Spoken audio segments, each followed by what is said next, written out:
Същата вода. Това главата.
Прадедите и прадедите на нашите съсобственици, семейство Евтимови, семейство Кравер, които за съжаление няма да присъстват, тъй като са в Австрия.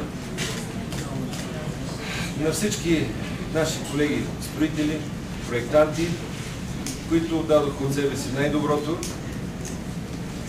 че тази сграда да заживее един нов живот за следващите 100 години.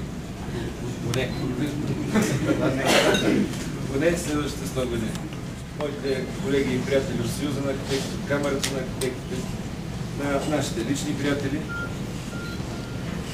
и да си пожелаем една активна, творческа работа, тъй като знаете, първият етаж е търговски, вторият етаж е, третия са етажи на творчеството.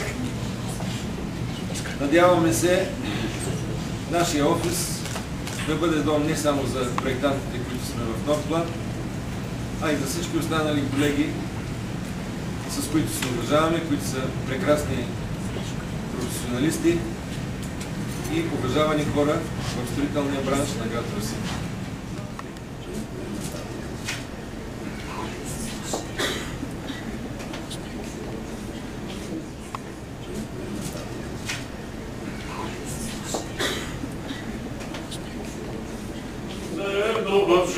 Почти се погибаем от множества прегрешени, не отврати Твоя радишни, тя бори едино надежно има мир.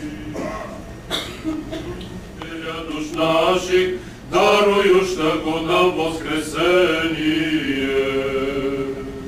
В сърцата им любов към Тебе, за да изпълняват Твоите спасителни заповеди и добросъвестно да следват божествената вечна правда.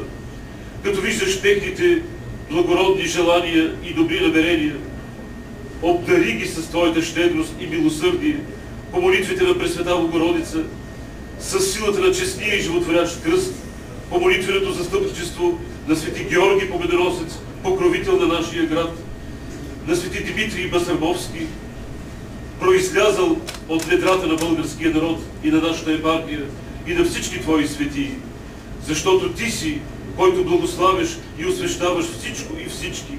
Затова и ние Ти въздаваме хвала, чест и поклонение, сега и във вечни векове. Амин.